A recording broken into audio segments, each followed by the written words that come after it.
Okay, I just want to say hello to someone who's well known in Washington, D.C. For not only your entrepreneurial expertise and prowess, but what you've done for the community as an activist, which is just as important as your work. So, how's it been working out for you in terms of being known outside of the D.C. area? I would assume because of the PBS special that people are starting to call you and recognize you from as far away as Baltimore or even, abroad. Well, it's Washington is still home. Obviously, that's where I belong. I've lived here for some time, and I call this home. Originally, I'm from Iraq, but made Washington home about 40 years ago.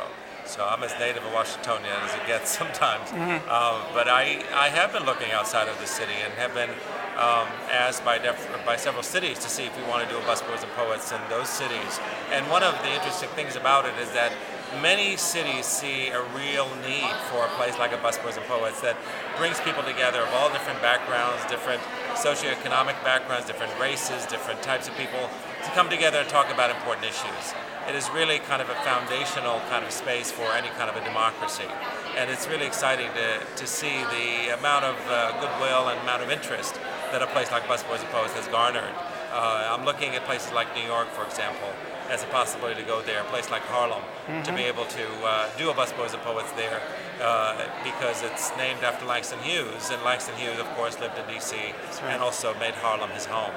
Indeed, and that's an interesting theme that you chose, which actually has a significant business aspect as well, because I don't think anyone out there is doing that and representing him in that way. Well, I always feel that restaurants are really sort of magnets for people to come together. And they're really an opportunity. When you have a restaurant, you have food, and you bring people together, there's an opportunity to create social change, to teach people something. History in this country is oftentimes not a very important priority. We have to know our history in order to not repeat the mistakes we've made and also to make the world a better place.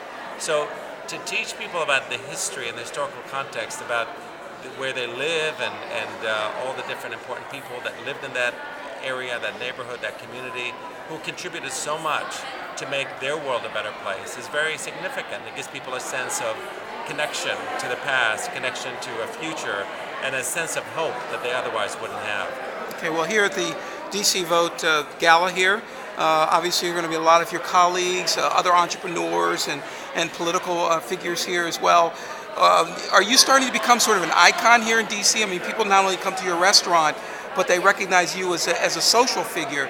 So there's a responsibility that comes to that. I'm sure you've been involved in a lot of speaking opportunities and so on. Are you sometimes asked to go to other institutions and speak representing I don't your restaurant? consider myself an icon in any way, shape, or form. I'm a restaurateur. I bring people together, and hopefully I can keep doing that as people continue to support the places I do, Busboys and Poets and Edenville. Okay, where do you spend the most time these days? You've got 4 locations, I believe. I bounce around. I eat breakfast in one, lunch in another, dinner in another, try to sort of touch base in all the places to make sure things are going well and be able to enjoy some of the programming that we do, which we do on a regular basis. What's been the highlight of the programming this season so far? Well, we just had a program that was just an amazing, incredible program. It was a book launch for Alice Walker's new book called Hard Times Require Furious Dancing. It happened on the same day as the One Nation March, and we had Ben Gillis from the NAACP as well as Alice Walker there, and we talked about the book, and we had an amazing dance, a great way to bring people together to sort of let their hair down, enjoy a wonderful evening, and share their triumphs of the day. Now, if I remember from previous experiences, there was probably a capacity crowd that night. It was definitely a capacity crowd. It was a very exciting night. And you probably had some people waiting outside. Oh, yes, we did. Viewing indeed. From the outside. We did indeed. Okay, now, I saw you on PBS recently, I believe it was, and how can people access that if they want to see that They go on our website at www.busboysandpoets.com. They can find a lot of the videos that we have, be able to access them. We're also now starting to live stream some of the events that we do, so they can also access that through the website. Mr. Angelou, thank you so much for being here. Thank you so much. It's a pleasure to talk to you. You have so many people to meet tonight, and it's nice to see you in a suit. I know this is not the way you normally feel comfortable with dressing. Exactly, but you look just as good in the suit as you do in the jeans. Look. There you go. That's wonderful. In honor of Langston Hughes, exactly. You look fantastic. Thank you. I want to thank you for your time. It's a pleasure to see you again, sir. Thank you so much. Okay. Good night.